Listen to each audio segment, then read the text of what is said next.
Rolling Dice and Taking Names is sponsored by The Broken Token, creator of high-quality gaming accessories and storage solutions.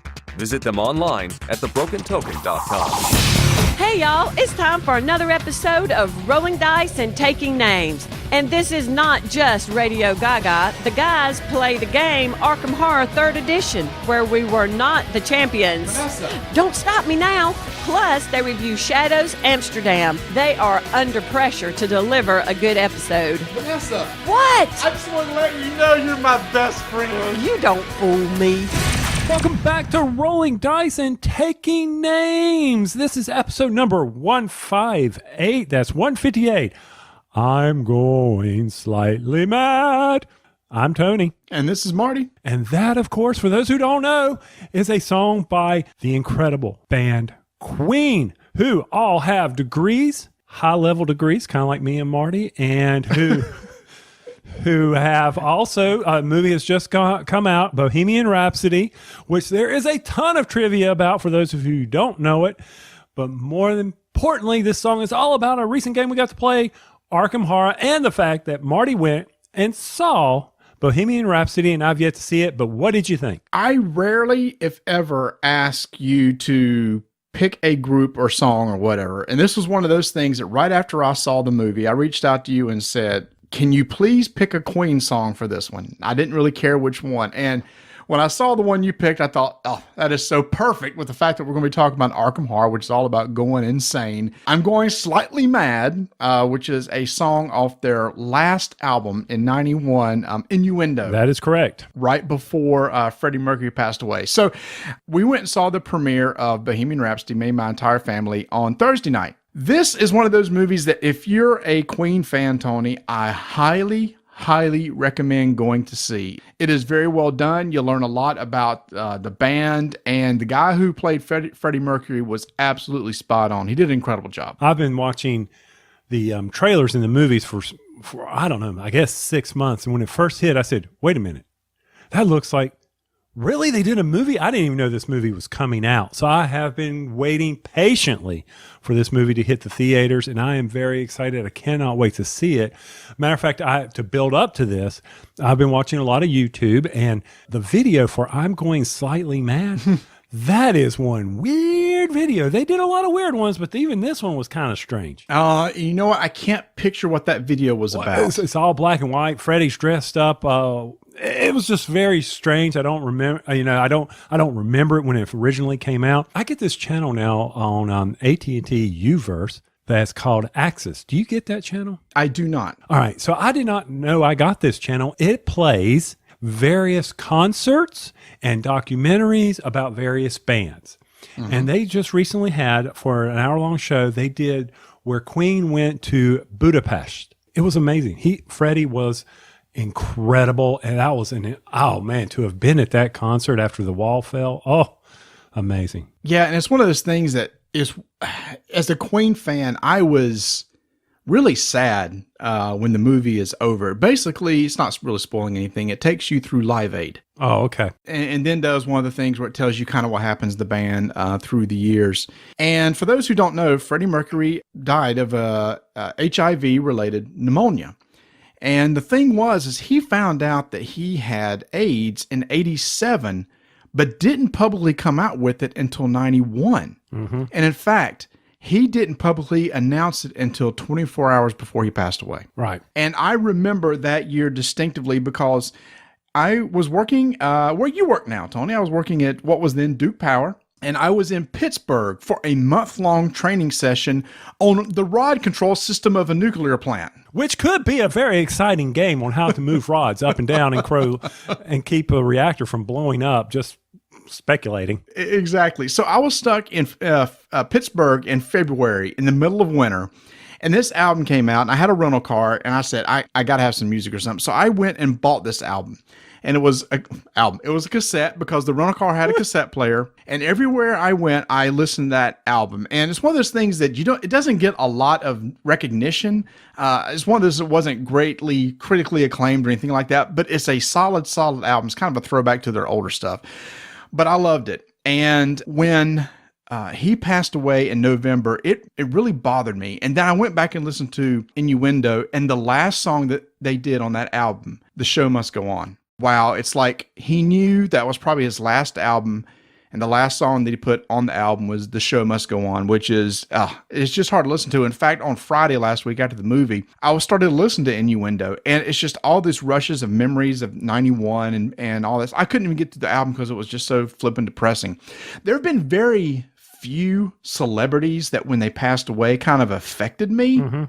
He was one. Whether you're a huge fan of Queen or not, I think everybody probably likes at least one Queen song, right? Oh, yeah. They're just one of those bands that have so many different types of songs. Probably everybody has like, oh, I do like that one.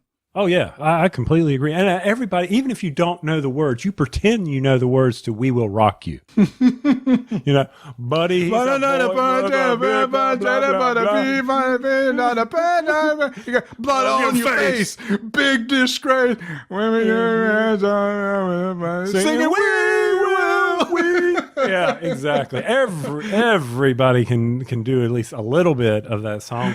And and then the fact that Bohemian Rhapsody was brought back because of a gentleman in the film, Mike Myers, doing it in Wayne's World. And, my wife and I were discussing, my wife's like, I don't remember that. And I'm like, I distinctly, even when I was young, remember listening to that. So it's an incredible band. If you haven't listened to any of their music, quick, go out to YouTube, just type in Queen, start clicking on songs. And one of my favorite is from Highlander. Oh, don't tell me it's not just a kind of magic. No, it would be oh my gosh, what's the big one from Highlander? Tell me, what is it? No, keep thinking. I think it'll come to you. It's oh my gosh, I can't get This Show Must Go On out of my head. And it was from the album It's a Kind of Magic.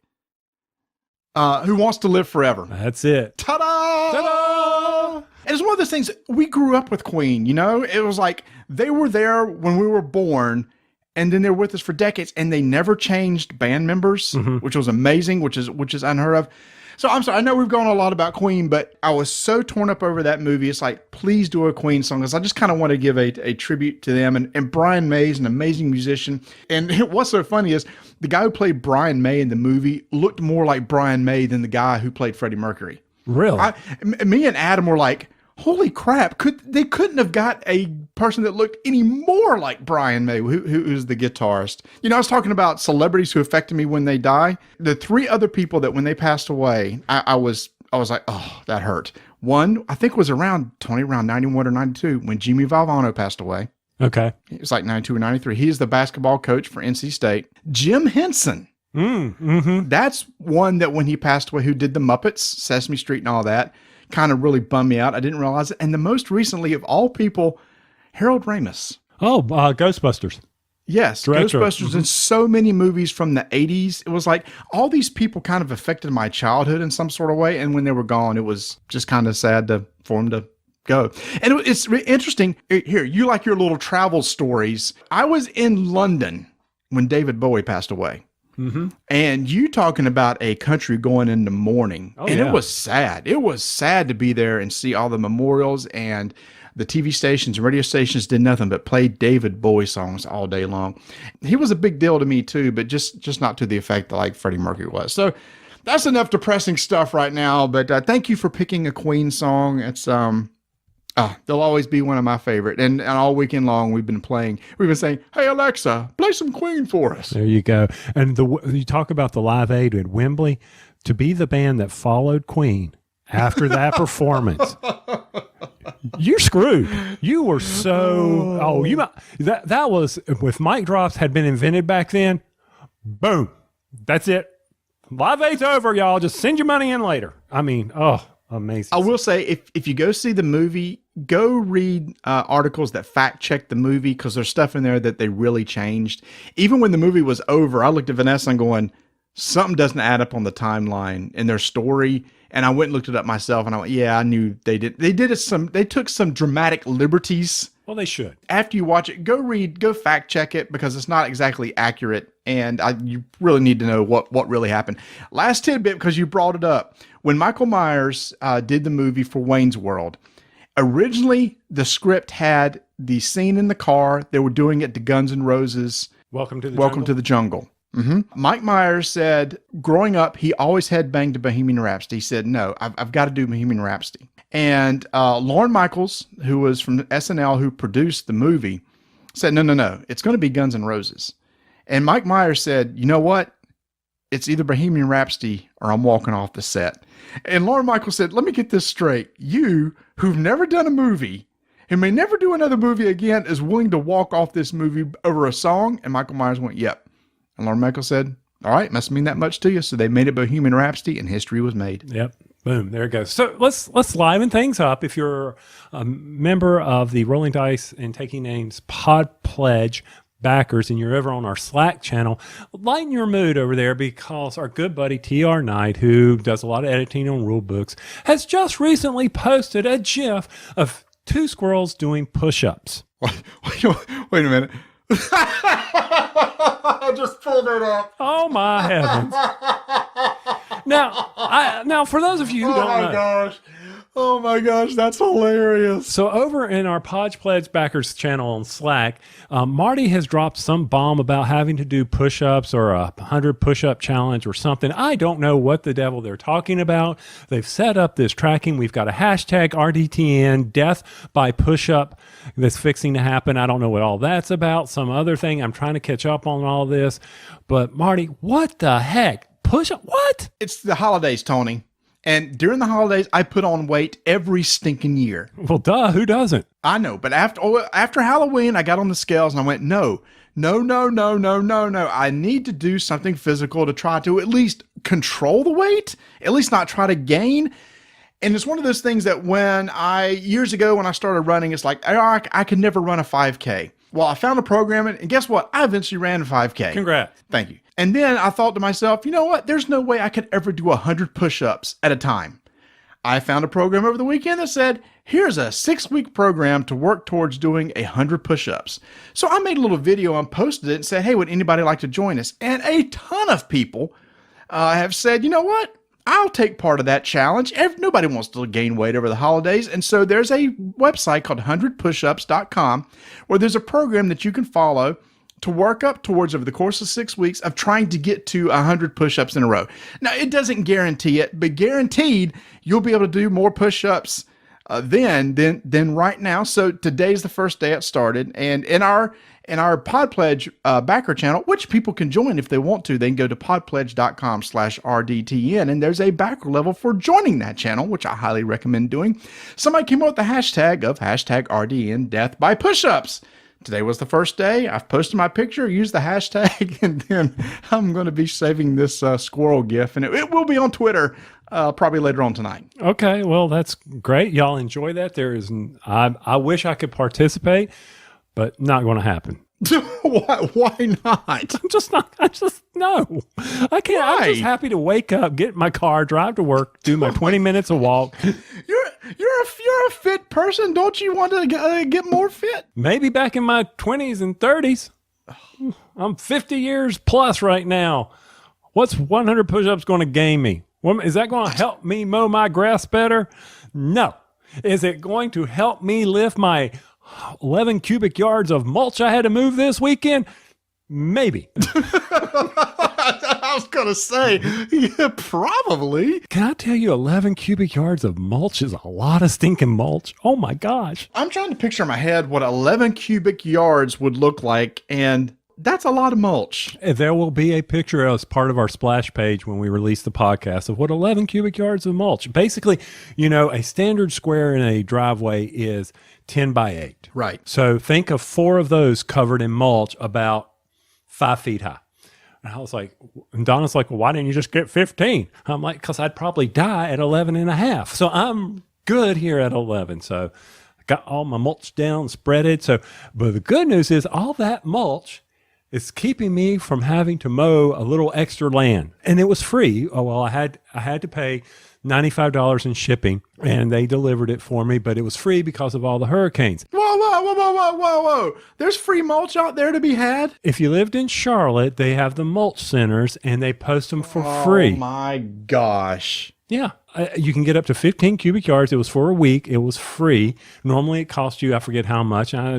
said, sure, hey, send it my way. But I did play Move the Mulch Pile. It's a game that goes 1 to 10. You can easily get 10 people around it. Was it a co-op game? Well, it would have been a co-op, but unfortunately, I was one. I played solo, which was sad. Nobody came to join me, but that's all right. I can deal with that. My back was bothering me a little bit this morning, but nothing like a good Aleve can't take care of. Or some push-ups. Push-ups work on your biceps and your shoulders. How does it help your lower back? That's crunches, and that's core. Oh my gosh. Okay, so we've gone about 20 minutes and have yet to talk about a game. We've talked about a lot about Queen, some push-ups, some mulch. Nobody's listening anymore, probably at this point in time. Everybody's going, nope, click. So the big BooBQ was this weekend where a lot of people came over to your house and ate some amazing food, got some barbecue. Thank you, Mr. Gibbs. That was incredible, as always. Plenty of desserts were to be had, and I think I snacked on candy corn till I was going to puke it. Vanessa put on an incredible event. We had, 17 people showed up for the event, and we just had a blast. There's a ton of games going on.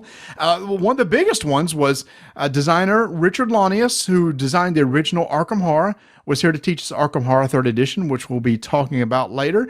But Tony, there's a lot of smaller games that we got on the table. We kicked off the day by what I was told by our friend Joel Eddy over at Drive Thru Review, that there's a game out from but Asmodee that is Codenames Killer. It's what he calls it. Mm-hmm. And that's Shadows Amsterdam. And we saw this at Gen Con. It was being demonstrated. And when I walked over there and looked at it, I was like, ooh, I could see where this could be a Codenames Killer. Mm-hmm. I could see that. Just kind of high-level overview, Tony. Wouldn't you say that this game is pretty much a mixture of Codenames plus Dixit? Yes, I would. And also, the one that Ignacy showed us at BGG Con that they picked up as well, the ghost one where you're a ghost. Mysterium, thank you. Yes, I would say all three of those combined. It's split into two teams, just like Codenames. The board is really cool. It's like a hex board laid out with a bunch of different tiles with different pictures on it. The two people that are giving clues have a little card that indicate which of the tiles are the ones you're trying to get your teams to guess, much like Codenames. But the way that you give clues is you have a stack of cards that have pictures, and you give your team a picture, and you try to get them to associate the picture that's on the card you gave them with one of the tiles on the board to get them to move to it. Now, if you give them one card, they can move to one adjacent hex. If you give them two cards, they must move two adjacent hexes and hopefully to the one that you got the cards kind of indicated towards. If your team lands on the one that's one of yours, hey, sweet, you got a clue, and you mark it that, hey, you found one. If you land on a X, on a spot that's an X, that's the police. They found you. That's bad. You get a X. You get a police marker marked down. The first team to find all three clues and take it back to the headquarters will win that round. Or if a team lands on three policeman places, then they automatically lose. Now, Tony, the thing is, though, this isn't like Codenames where it's back and forth. It's real time. Unless I'm giving the clues, then it's Tony time. I mean, real time. So both teams are playing at once. So yes. The people giving clues are constantly throwing out these cards to their team, and everybody's moving around the board. There's constant chatter. So there's not a lot of downtime except when maybe the person's trying to pick a clue to give. So Tony, what did you think? I think I need to play it again because after we played it, 3 times, I walked away thinking, I'm not feeling the love. I'm like, oh, Grumpy Tony's coming back. We don't start off BooBQ in Grumpy Tony mode. So before everybody says, how can you not like this game? No, it's not that. I didn't like the real-time aspect of it. I didn't enjoy that. I understand it, but I guess I have been conditioned through Mysterium and Codenames and Dixit and all these other games that I'm not ready for the real-time world. I'm fine in the slow time world. I'm good with that, You like turn-based type games. Yeah. Well, that's funny because one of the appeals to me was the real time. Because when you're giving clues, you have 5, is it 5, 10? There's a certain number of cards in front of you that the clue givers can pick from to give to their teammates. And if you pick one, you replace it with another card. There were several times during our game where both people wanted to use the same card as a clue. And like one person pick it up, the other person go, no! because now they got to try to find another card in its place in order to try to give the clue. I do like the fact that actually some of the locations can be won by either team, but as soon as one team claims it, the other one then can no longer claim that spot for one of the clues. And see, I kept losing where my clues were in the relationship of the board to the map. I kept wanting to count, go put my finger over on the board and go 1, 2, 3, 4. Oh, there it is. But I knew that would be wrong because that would indicate where it is. So I kept checking and checking and checking. And I'm like, real time. I'm like, oh, screw this. Here's a clue. Figure it out, people. And that's one of the things that I thought that kind of was a negative to me is the person that's giving the clue. With code names, you can just kind of clearly see the words and don't have to stare too intently. With this game, as the clue giver, I found that I was constantly looking at the board and pictures and stuff, and I felt like I was going to give away where I was looking.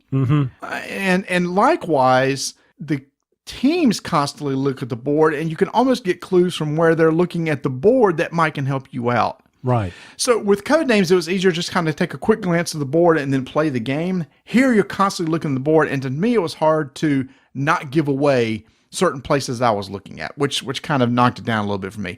I don't know if it's a codenames killer for me, Tony. I think with a group of people I'm wanting to teach a game, I think I could teach codenames quicker. I think it would move smoother. Now, with a group of people that I know really well, maybe Shadows Amsterdam would be a more interesting game because of the whole real-time aspect and everything. So to me, I could play either one, but I don't think I'm calling it a codenames killer for me. It's not a codenames killer for me, definitely. It's one that I will play at any time.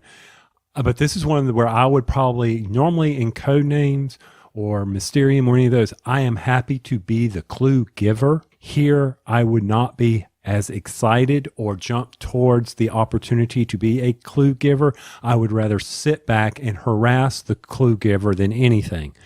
It was just one of those things where I was like, I'm not quick enough. And matter of fact, one of the things I wanted to bring out is when I saw the other team that was against us get 2 X's, knowing that their next one, they were going to be out, and how well they were playing, I said, I'm going to go into 4 corners defense or offense here and stall, because why do I need to jeopardize my opportunity to win? I'm going to let them screw up because they had the same amount of clues as we did, and yet they had 2 strikes and I only had 1. So I'm like, let's see how well they play this off. If they get another one, then I'll re-engage. Other than that, give me the win, people. Yeah, actually, and that worked for you, didn't it? Like a champ, which we were. Nice way to throw out the obscure sports reference that only a handful of people are going to get, the 4 corners offense. That's because people listen to us. I actually remember when Carolina and they could play 4 corners and didn't have a shot clock in basketball. Yeah, so there you go. That's kind of our quick look at Shadows Amsterdam. Again, I'll play it again. I enjoyed it. But after hearing Codenames Killer, it's not a Codenames Killer for me. Speaking of killers, I got to teach a Kickstarter that is out right now from Forbidden Games. Forbidden Games. Thank you very much. Forbidden Games. I keep on saying Forbidden Island. That's Matt Leacock's game. I know. Forbidden Games, Extraordinary Adventures, Pirates. So they sent us that. Glenn Drover sent us a copy of that. Simon said, hey, would y'all like to look at this? And I said, sure. It's a pirate game next to train games. Enjoy me some pirates. Arg games. And I introduce it and say, guys, guess what? I'm going to teach you a game, and it's simple to learn. And I screwed it up. It's so funny. Oh, God. Because at this core, it looks like a racing game. There's 3 tracks on the board where each of you have pirate ships, right? You're trying to race to the end. Along the way, I guess you can raid merchant ships and collect some booty. Supplies, Getting some booty. And then you can go into a port and convert that booty to some... Keep going, man. I'm loving this explanation. to some victory points. So wait a minute. What I need to do? What with my booty? Are you going to convert your booty to some victory points? So off to the side, there's a bunch of victory point tiles, and the resources you're collecting are different colors. And the tiles may say, "Hey, turn in a red, blue, and yellow, and you'll get 3 points." So over the course of the game, you can run to a merchant ship, where it's basically just cubes on a board, collect those, go into a port, trade those in for one of the victory point cards. But the thing is, Tony, when you go into a port, you're going off the main line. Mm-hmm. which means somebody can rush right past you in this race to rush to the end. Right. And one of the things is, as you move into the merchant ships or into the port, you also pick up additional crew members. So it is a quasi-semi deck building game where you're drawing 5 cards on your turn and playing 3. Oh, I think it's a full deck building game. I don't know that it's quasi. Okay, it was fine. I mean, usually because it had culling, so that makes it deck building. And everybody's starting out with the same decks. Right. Okay, fine. It's a deck building game. Thank you. Was it a worker placement game? Not at all. Okay, because we're not placing pirates to go collect the booty that we have to take into port. Booty. So yeah, so you're enhancing your deck with the pirates, and they give you things. Now on the pirate cards, of course, you have special text that you can either use or the movement value for a ship. Rule number 1 that I screwed up. I am so used to deck builders, Ascension, just any deck builder where you total up the amount of resources you have to buy additional cards, like in Clank, from the pool, right? Right. And you can spend them however you want. Right. Here, though, when you play a movement card, that ship must move that amount. You can't total it up. And like if you had 3 2s and say, okay, that's 6, I'll spend 3 for this ship and 3 for that ship. Nope, can't do that. Nope, that's wrong. That's mid-game rule correction number 1. Yes, it was. And then rule correction number 2. Which was a big one. Well, it could have been. It might have been. Yes. You score victory points depending on where your ship is on the 3 tracks that are taking you towards Trinidad, which is the final booty port. It's the finish line. It's the finish line. Okay. So anyway, whoever is first on the red track gets 16 points. It depends on the number of players. Gets X amount of victory points. Second gets another, and third gets another. And the fourth player, whoever's in last place, get nada. Zip, zero, zilch. So you add up all the victory points from your treasures and where you finish on the 3 tracks, and there is your winner, the most victory points. And I thought it was the first ship along. It wasn't the 3 tracks. I said, no. It's all 3 tracks. Whoever's the farthest along. Well, how do we figure that out? And then Lee Shelton, who Mr. Rules, says, hand me the rules. And he's looking and says, oh, wait a minute. Well, it's so funny because all of us were like, so why even race on 3 tracks? Why not just pick 1 track and go as fast as you can? Nate Bivens, who's a designer, going, this game would be much better if you had to race on all 3 tracks. And that was about when Lee said, hand me the rules. And it was like, yes, you get points for all 3 tracks, not just one. We were like, oh, that makes more sense. That's why you don't want to leave 2 of your boats in last place on 2 of the tracks. So that was an asterisk. But overall, it's a racing game where you have to balance, your deck, when to use special cards, and it's a very light game. There's some strategy in there. Don't take it as, oh, it's just a quick racing game. No, you've got to have some strategy on when you want to use certain cards. Some of the special pirate cards have negative effects. Like when I was playing with Donna and Rebecca, there was one where if I land on their ship, I could steal cargo. That was kind of fun. Mm-hmm. So I could take a cube I needed and then rush into the booty port and get some victory points if I wanted to because I matched up. All in all, take a look at it. It's out on Kickstarter now. See what you think. Like I said, Forbidden Games has put out Railroad Raccoon, Railroad Tycoon, and now Extraordinary Adventures, Pirates, ARG. But there's no ARG in it. I just had to throw that in. 5-minute initiative begins in 3, 2, 1. All right, another game we got to play at BooBQ, which I was tricked on, was Hell Hydra by Spinmaster Limited and designed by Nick Metzler. This is a social deduction game, and I wasn't tricked. It was fully explained to me that we are going to be playing a social deduction game, and everybody knows my love for social deduction games, but I will give any of them a try. Now, this plays 5 to 8 players, and the overall objective is this for your Hydra operatives. They are trying to destroy a city. Meanwhile, the superheroes, who all have a special power they can use once during the game, are trying to defend the city by defeating the various villains and the big bad boss at the bottom of the deck. Marty, social deduction. I was waiting for that big old punchline for me is, when do I get eliminated? I think you lose that punchline actually at the beginning of this. Yes, you do. You do not get eliminated. Everybody continues playing. That's one of the neat things I will say about this game on Hell Hydra, that you couldn't be eliminated. So either way, I was in for the count on this, and I was Hydra, and I was believe it or not, I was kind of digging this game. I don't know. What did you think? Wait a minute. Whoa. You were digging A social deduction game? Yeah, because we were moving along. We were playing pretty fast, and I like the fact that you can say, hey, I'm Hydra, and you continue to do things. I enjoyed that aspect. I am surprised because you aren't a big Resistance fan, and to me this reminds me of Resistance because at the beginning of the game, you're either, everybody has a secret, you're on one of the teams, right? You're either Hydra or you're the good guys and you're the heroes. Even though everybody has a hero card, some of those heroes are Hydra agents or whatever. Much like in Resistance, you're contributing power each round that's can do damage to the boss. You do enough damage to the boss, you kill him, and you move to the next round. Meanwhile, the boss is trying to do damage to the city. So obviously, the Hydra agents can tank it, right? Because there's negative cards that you can throw in, much like BSG, Battlestar Galactica game. So there's positive numbers you can throw in to help, or negative numbers, and you just secretly put them in there. And after the round goes around, you shuffle them up and then reveal them all, then add up. And if you exceed the value that you're trying to hit on the villain, the boss, the villain, he takes damage. So to me, it's very Resistance-like, even to the point to where after a certain number of rounds, you can eliminate people from voting in that round. Mm-hmm. You're not a big Resistance fan, right? So what made you like this one over that one? Probably the theme, and that's pretty much it. That and who we were playing with. I mean, we had a great crew playing this game, which helped it.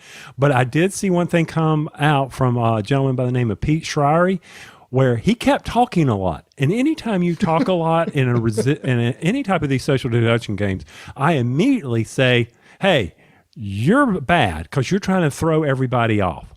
And I guess another thing about Resistance games that frustrates me, I was playing straight up honest the whole time, even though I was Hell Hydra. I never lied once. And everybody's like, well, Tony's lying. I'm like, oh, I'm not lying. Tony, I will give you this. For a guy who doesn't like social deduction games, you threw me. At the end of the game, when the heroes ended up winning, we ended up beating the boss. And when the Hydra agents were revealed, I knew two of the three. The third one I thought was somebody else. And when you flipped your card, I was stunned. You played a Hydra agent perfectly. I had no clue. And we got lucky because in the last round, you can eliminate 3 people for being able to vote that round. We had deduced 2 and picked you, so we eliminated all the Hydra agents. It was actually an easy win for us. Another thing that frustrates me about social deduction is Mark Kell from the Scurry Report.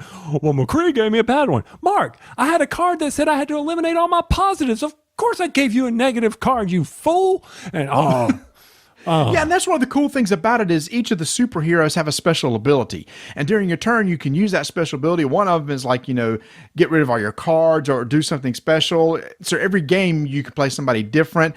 I kind of dug this game. I'm like you, Tony. I'll play a social deduction game and but with the different card variabilities, the way the mechanics work of the way you win the game, of one trying to destroy the city and the other not. And if you reveal yourself as Hydra, you get special abilities then too. You can immediately damage the city. So being found out and revealing yourself, it can actually help your team win. Yeah, and I mean, having a timer helps a lot. And this game requires a timer, so I'm good with that. 2 minutes. 2 minutes. You got to get it done. You got to vote and all that. So yeah, for me, believe it or not, you see me at a convention next year and you want to play a social deduction, jump on Hell Hydra. I'll be right there for you. Go Hydra. It's Hell Hydra. Okay, fine. Hell Hydra. 5-minute initiative is complete.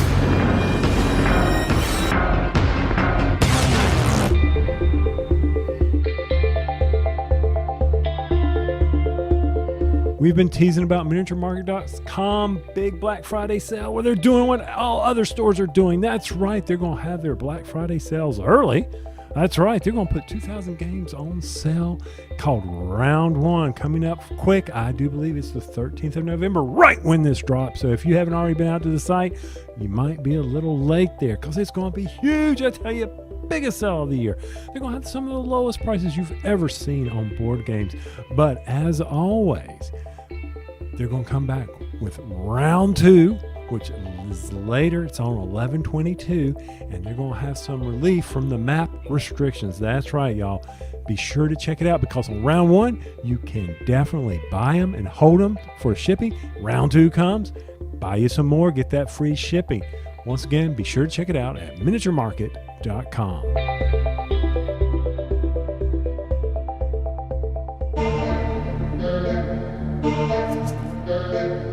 As we mentioned earlier in the show, we had a chance to try out Arkham Horror 3rd Edition from Fantasy Flight Games, and we were thrilled to have Richard Launius, the original designer of the game, to come to our house, my house, for BooBQ. He came last year and he said, hey, I'll come out with you guys and hang out again. And we said, hey, Richard, while you're here, do you want to teach us 3rd edition? He said, well, yes, I do.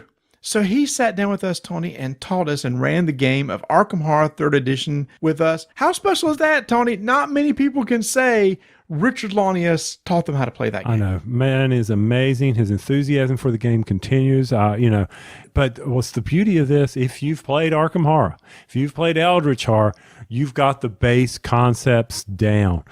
Shouldn't be a lot of questions about that. You think so? I hope so. I mean, there's a lot of text, so there's a lot of flavor text going on here, but it's fairly straightforward. A lot of new things. Got that big old map that's now modular.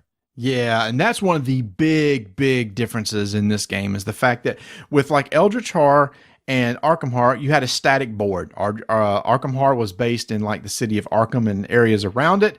Eldritch Horror was a world map pretty much. Here, you got 4 scenarios that come in the base game, and the scenario cards tell you how to lay out the map. And you have these large tiles, like each of them are neighborhoods with like locations around each of the areas, like Miskatonic University, East Town, Uptown, etc. You join those together by streets and you build this map. And over the course of the game, you can move around between areas. That right there is one of the big pluses for me, is just the fact that with this modular map, it's much like Mansions of Madness and its tiles, or either the Arkham Horror card game and the cards. You can have a different setup of the map every single time that you play. Screaming expansion, isn't it? Just screaming it. Oh, you think there may be an expansion or 12? Could be a few there, but all I know is that we were rolling some dice and taking some monster names and then getting devoured. Just because it's a little more streamlined doesn't mean it's any easier, and it wasn't meant to be. Now, there was a natural progression of streamlinedness, just made up a word, from Arkham Horror 2nd edition was streamlined to a version Eldritch Horror. And I remember talking to them at Gen Con. They said, yeah, Eldritch Horror is kind of like your streamlined version of 2nd edition. They said, we've even gone even further and streamlined from Eldritch Horror kind of to this one. So it's not a direct correlation between the 2nd and 3rd edition. They're drastically different, with maybe Eldritch Horror in between those two. Much like those other games, you're going to get an investigator. You're going to have abilities for each of those investigators. You've got D6 dice that you're going to roll to try to measure your successes. Just in basic mode, if you roll a 5 or 6, you have a success. You count the number of successes you had. That may make a difference in the game. On your turn, you could take up to 2 actions. I mean, those actions that you've seen in the past, you can attack a monster if it's on. You can evade a monster. You can move. You can gather resources. You can try to remove doom from the board. There's a way to do that. So each of these actions you're going to be taking each round of the game. You can take turns in any order, and then once you're done, much like Eldritch Horror, where you have encounters, Tony, where whatever location that you're at, you're going to draw a card from that location, and you're going to have an encounter with it. And I did. And this is where your flavor text comes in, Tony, because there's going to be a little thing of text reads to you, and you're going to have to test your will, your strength, your investigation, or your observation, or whatever. You're going to have to test that, roll a certain number of dice based on whatever your stats are, and if you succeed, usually something good happens, and if you don't, usually something bad happens. Let me get this straight. I can move, I can fight, I can gather clues, I can up this, up that to help me. You can focus. You can focus, which is increase your base stat by basically adding another die that you can roll every time you make a test with that skill check. Right, and then the whole object of the game is to beat down the big baddie, and he's sending out people to devour me up.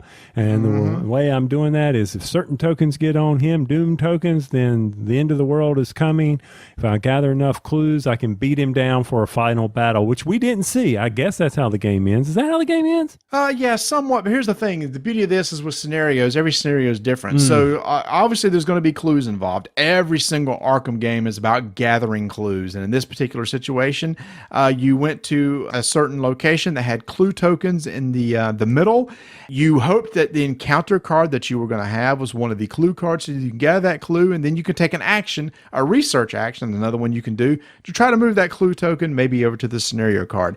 Depending on the scenario, those clues can do different things. In the first game, you're just trying to get enough cards on that clue to change your codex. Again, here's something new in the game. Each scenario has a codex set up where you're going to start out with a couple cards in play that kind of tells you some of the things that you're going to be able to do during the game. The thing I love about this, Tony, is you don't know how to win the game until you start playing it. Yes. With some of the other games, it's like, oh, well, you need to achieve this objective, and if you do, you win. Here, you just need to start walking around, investigating, gathering enough clues. And with the first scenario, once you gather enough, it's revealed to you, oh, by the way, for you to win this scenario, you need to do this. I really like that because you didn't know what you're going to have to do until you started playing. So, yes, I agree with you. Now, I mean, for me, Marty, I look at it like Arkham is such, a classic. People who enjoy Arkham, they're sitting here thinking, should we go ahead and purchase number 3? But I'll let you answer this because I personally do not own an Arkham game other than Elder Signs. Don't you own Mansions of Madness but never played it? I've played it. Okay. I forget I own it because I haven't seen it in a while. Okay. I'm surprised the iPad can still run it, the app that goes with it. But either way, if I went up to you and if someone were to ask me which one, because I have played the original, I've played the original with you, or 2, I forget which one we were playing. The second one, second edition, yeah. I would say if you've never played Arkham, I believe you should definitely invest in. I mean, I think it should be in your collection. But I don't think I ever want to play that game with 6 people. I think that 4. It's got to be 4. It's got to be either 3 or 4. Yeah. There's one negative about this game that I'm not that crazy about, and it's a brand new thing, and it's the Mythos bag. Typically in like Eldritch Horror, during the Mythos phase, there's a card that will be flipped up, and there's like icons up at the top to resolve things. Maybe a gate opens, maybe you add a doom to the track. It's kind of a quick thing. You resolve it and you move on. Same thing with Arkham Horror, the card game. When you go into the Mythos phase, each of you pick up an encounter card, you resolve it, you move on. With this game, you have a token bag. Now, the token bag in the card game is used for skill checks. There's no dice in that game. This is a different type of bag. The scenario tells you to put X amount of tokens in the bag, and they all do different things. During the Mythos phase, each player draws 2 tokens and resolves them. Maybe you open up and it's an anomaly where Doom tokens are added to an entire neighborhood. Or there's one that says just add a Doom token to the track. There's an event deck that's out in play, and you take the top card of that deck and you flip it over and it tells you where to put a Doom token. The good tokens are clues. With the clues, you pull a card from that same event deck and it tells you where in the neighborhood that clue is going to go. And this is kind of neat. That clue card then gets mixed in with the encounter deck of that neighborhood. So let's say it's Miskatonic University. You'll take that new clue card, take the top 2 cards of the Miskatonic deck, shuffle those 3 cards together and lay them back on top. So one of those 3 cards on that area will give you that clue. So it gives you incentive to go over there and get it. There's other things to do. It spawns monsters. There's monster tokens. And then there's like a token that just does nothing. There's one called Headline, where you pull up a headline card and you read a headline. Usually takes a test. So you see, there's a lot of things that can happen, right, Tony? Mm-hmm. So with every player resolving 2 tokens, to me, the game really slowed down at that point. And you're right. With 6 players, that means you're drawing 12 tokens out of that bag. Each one of those has to be resolved before you can start playing again. That was the thing I was not as big of a fan of. And I think even with Richard running the game for us, he was short-living it. He was doing quick paraphrasing. So that was telling me something right there. I mean, don't get me wrong here, everyone. It's fun. I mean, it's a challenge. This is a hard cooperative game. It is up there with Robinson Hardness. It is out there. It is the next level for your pandemic co-op if you've never played it. It is one of those games, I think, that if your group is ready to move on and you want a challenge, plop this thing on the table because more goodness is coming. So yeah, I'm with you there. That Mythos phase, I was getting up, checking out other games, talking to people during BooBQ while y'all resolved it. I was like, pick me. I want to do Mythos first so I can get mine out of the way. Yeah, and see, that's the thing it's just the Mythos phase moved quicker in Eldritch than it does in this one. And the game plays 1 to 6 players. Even Richard said, you know what? This game is really best with 4 or less players. You get to do more things on your turn. There's less downtime, obviously. Oh, and by the way, with the token bag, once you've emptied all the tokens out of the bag, they just go back in the bag. So you also kind of know what's coming too. You know that, oh, we've drawn this many monster tokens out, so we know there's like this many monster tokens left in the bag. That's kind of good because you can plan for it. But still, that's the biggest negative me was the Mythos token bag, which is also one of the biggest changes. But with everything else, I think I do like this better. I know I do like this better. Well, do you want to have a discussion with yourself on whether you like it better or not? I don't know, Marty. What do you think? Well, Marty, what do you think with it compared to Eldritch Horror? Well, Marty, that's a good question. And even though I may like the Mythos phase of Eldritch Horror better, yeah, go ahead, continue, Marty. I wasn't ever crazy about the setting of Eldritch Horror. I didn't like the idea of it being a world-based game. I like it kind of localized to Arkham. Marty, I kind of tend to agree with you. I kind of like the Arkham-based locations too. So with 3rd edition, you've gone back to everything taking place in Arkham. So with the modular map and it being placed in Arkham, I will now play this one over Eldritch Horror. Marty, those are good points, and I can't disagree with that. I really think you could probably do the podcast without me. So here's the thing, Tony. Yeah. Vanessa is a huge Lovecraftian fan. Yeah. She will play anything that has the Arkham Horror or Lovecraftian theme in it. I asked her, what would you rather play? She said, oh, no doubt. Leave Eldritch Horror on the shelf. Give me Arkham. And it's part of the same reason. She just likes the setting better. Also, she feels the narrative of this game is way better. I know you don't like flavor text, Tony, but sometimes it really does help a game, and I think it helped a game here. The story is more engaging. With those codex cards you have at the beginning of the game that kind of drives the story, and those codex cards are almost like the detective cards from Portal Games, where you read a card, and then it says, hey, get this card and read this one. It's kind of that same sort of effect. Hey, when you flip this card over, go grab this card, read that card. So the story is kind of driven like that, which I appreciate. But then I asked her the tough question. I said, Vanessa, if you had a choice between Mansions of Madness and Arkham Horror 3rd Edition, which one? Then she had to pause, and she had to think for quite a long time. She finally decided, I think at this point, 3rd Edition. She said maybe because it's newer, but as much as people love app-driven games, she says, I honestly like no app involved at all. She says, I just like cards on the table and tokens on the table and playing that way. So then, Tony, I have to ask myself, I said, Marty, which would you rather play? And granted, Mansions of Madness is way easier to set up. This game still has some setup time. You're sorting cards, you're setting up the decks, and blah, blah, blah. I think it's quicker than Eldritch by far, but there's still some setup time, and it's longer than Mansions. But after a while, I get kind of tired of dealing with the app, and I'm almost kind of clicking through the app. I'm not even reading the text anymore. So, all right, what's my test? And also, there's no prediction. Sometimes you'll go into a fight, Tony, on the Mansions of Madness, and you don't know what you're going to be testing. Maybe it's strength. Maybe it's agility. Here, when you go into a fight, it's much like the monsters in Eldritch Horror. You know exactly. If I want to invade, I'm going to be testing. It's not agility. It's whatever the other one was.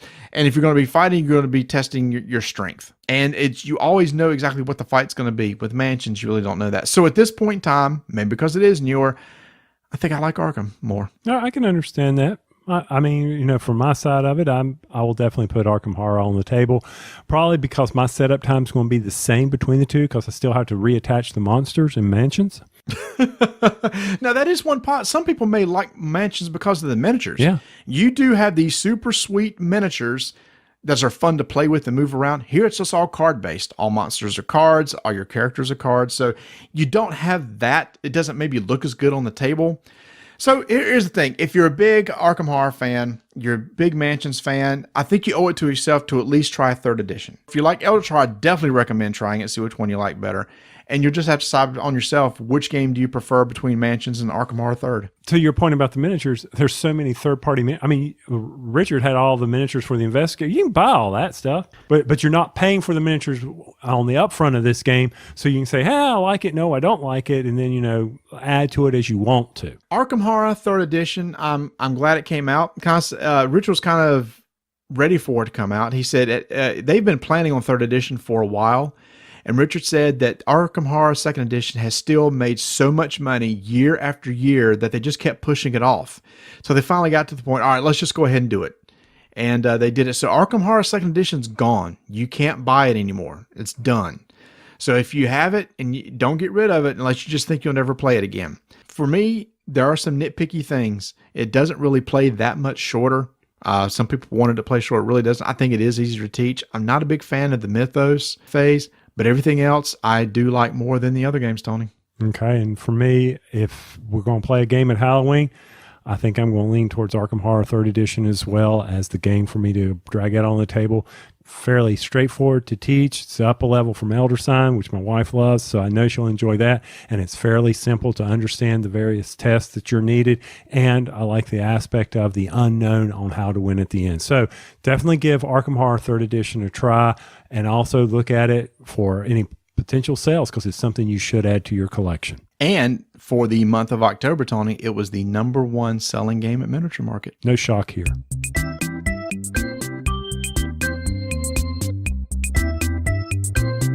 Essen is over, and Ignacy from Portal Games had an incredible keynote where he announced Portal Games coming in 2019 that he would not really tease here on the show. He had to wait till he got to Essen. Sorry, dog. Tony, check this out. 51 state. Oh my gosh. 51st state. I am losing it. 51st State expansion allies. You and I are big 51st State fans, so that's one we'll be definitely interested in. Alien Artifacts has a brand new expansion coming out called A Breakthrough. Oh, Tony, this is one he did talk about with us, Robinson Crusoe Mystery Tales. Yes, very excited about that. Matter of fact, I've been seeing on Amazon a lot of low prices on Robinson, so definitely check that out if you're interested in picking up a good copy of Robinson there at a cheap price. And Detective did super well at Essen. I know all the German copies were sold. I'm not sure if all the English copies were sold out. And to follow that up, he has his first expansion called LA Crimes. I'm excited about this because this is an 80s crime story. So I'm expecting an all Miami Vice sort of thing where everybody's wearing Ray-Bans and you got your collar flipped up with your members only jacket. Can't wait for that one. And will you have your white jacket with the sleeves pushed up? Oh yeah, we're going to do the full Don Johnson. Okay, very good then. And that portalgames.pl/en. And also he announced that Stronghold Undead. I was almost in tears. I was like, oh my gosh, there it is. There it is. And here's the thing. It's a standalone expansion. That's right. So for the longest time, we thought this was going to be an add-on to the base game. This is a game on its own with a brand new board. How exciting is that? So you don't even need to own the first version of the game. If you want to play it, you can just pick this one up. I can't wait for this. Tony, this is still one of my favorite two-player asymmetric games. I agree with you. But I think we've gone on long enough with this portalgames.pl/en commercial. So let's end it there. All right, you mentioned it back in the Arkham Horror thing. It was #1. Arkham Horror was #1 on the sell list. Yay! Go team. What's November? Because you've already released that video, haven't you? Yeah, I think you would have, wouldn't you? Huh? No, the video that's released in November where I count down the top 10 list is for the previous month. So the one I just released is for October because I don't know what the top selling game is in November because it's not over yet. Well, I'm talking about when you release it in November. It would have been for October. I understood that fact over at Miniature Market. I understand that they sent you that and you did your long distance dedication, which I'm sure that was another good story. I'll give you that for October. No, thank you. I didn't write it, but yeah, it was. I know, but I mean, it was tugged at the hearts a little bit there. Yeah, it was. So if you didn't check it out, be sure to go over to our YouTube channel where Marty is releasing these videos about Halloween decorations with my favorite guy, Kay. The Ghost. I love the Ghost. Okay. He's so I good. put out a little video of some of the Halloween decorations that we had over Halloween. They're already gone, Tony. Like the next day, poof, Vanessa's like, all right, let's take all this stuff down. Christmas is going up, so we've already got Christmas and Thanksgiving up. Yep, 20 plus trees getting ready to hit the floor. No, those aren't up yet, but so we had to get everything down from that. So yeah, if you want to check out my top 10 videos from Miniature Market, you can do so at our YouTube page, Roll Dice Take Names, and we also post all of our episodes there if you want to listen to the episode online at YouTube. And someday I'll post one for 2018. I don't think I've posted one yet. It's up there with my Instagram account. Speaking speaking of 2018, we're actually starting to wind down 2018. And It's hard to imagine. We have an annual tradition every year. Yes, we do. BooBQ, and we've already talked about it. Not that one. Okay. Where we sit there and deliberate over our Squirrely Awards. That will be happening soon, but not that one. It wouldn't be that survey I'm responsible for, would it? I think it is that survey you're responsible for. Oh, the annual survey where we go out to our listening audience and say, what do you think? Maybe I'll just do that one question. It's easy. What do you think? Because we've eliminated a lot of them from last year. We don't really care how you're listening. We just hope you're listening. We don't care what was it? Are you doing it through this? How are you getting notifications? You wanted to do this. Doesn't matter. Yeah. That stuff stays pretty much static year after year. So we're actually going to make this a little bit easier from that standpoint. But what do you think? I'm liking it. So the whole purpose of the survey is just get a little bit of feedback. Did we introduce any segments this year? I can't remember whether we did or not. Do you like to hear about lawnmowers? Just various things that we just kind of get some feedback from those who listen to the show, what they like, what they dislike, and we take all that stuff to heart because we want to tailor a show that's fun for people to listen to. And it's also a great way for us to do a contest. That's right, people. The survey will be out there. It'll be on a Google form. It's located over on our website, rolldicetakenames.com. You'll go over there, click on the link. It'll take you to a Google form where you will answer the questions. It will be. We're not kidding. It is a short survey, and you'll need to enter your email address, and we will contact you. We are going to pick three lucky winners this year. 2 winners will each receive a $25 gift card from Miniature Market. Congratulations to those winners, and a special surprise for a game that we'll be talking about in a future episode.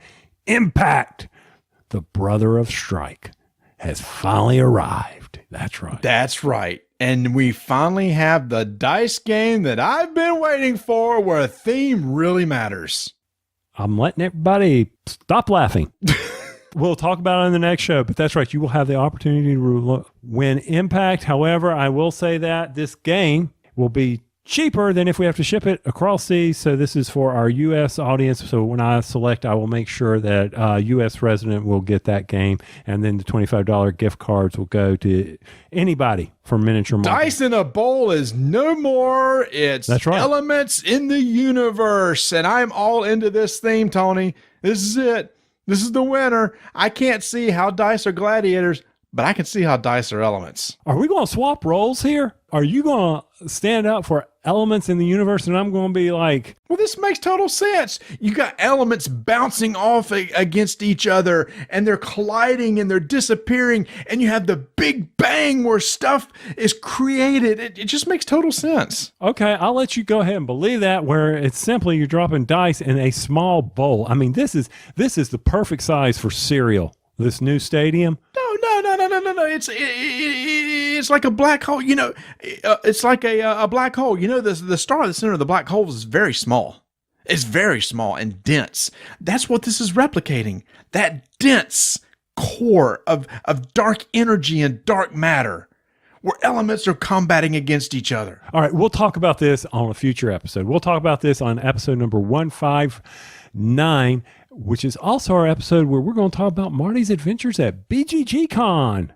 That's right. I'll be heading out to BGG Con when this episode releases. I probably will have some stories to share, maybe. I know I won't be watching you there sleeping.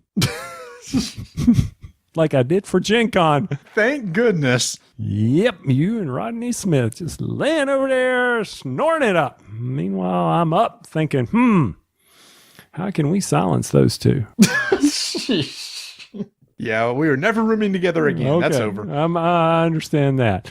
So big thanks. So be sure to check it out. The survey will go on for about a month. That's November and December. We'll definitely have the final dates in our next show. So be sure to enter that if you want a chance at those 3 items, prizes, contest. By the way, if you are a Pod Pledge backer, you are automatically entered in that, but we would still love your opinions about the show. Need to hear from you so we can make it better. Just whatever, Marty. Have a great time at BGG Con. If you see him there, say hi. Yeah, please do. I'll probably have some moon pies if I remember to pack them. I think it's time for us to move on from the moon pie. Not when people keep coming up to me and say, do you have a moon pie?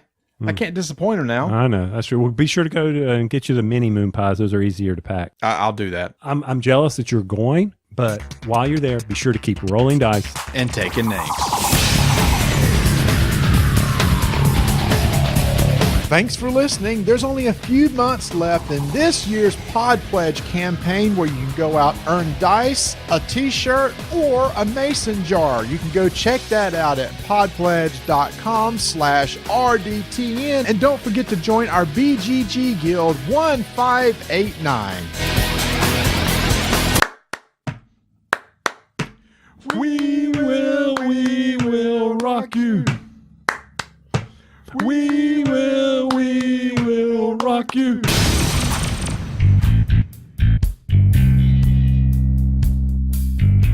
Tony, have you been out to the BrokenToken.com site lately? They've totally updated that thing. Yes, I have, Marty. It looks gorgeous. It's easier to navigate. It looks good. It's quicker.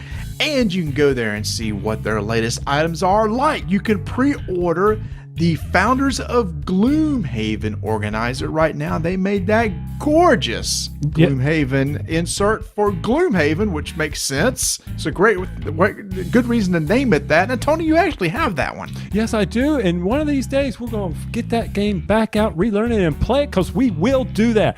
It's one of those mini games, but you're right. I should really get that thing organized so it'll be easy to set up, teach. Okay.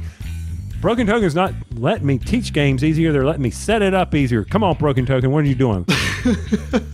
That's right. And so now with their new Founders of Gloomhaven organizer come out, you can now organize Isaac's next big game in the Gloomhaven universe. But not only that, they have game components. They have accessories for miniature gaming and just accessories in general like dice towers and paint holders and deck holders. So make sure to go check out their website, the brand new website at thebrokentoken.com.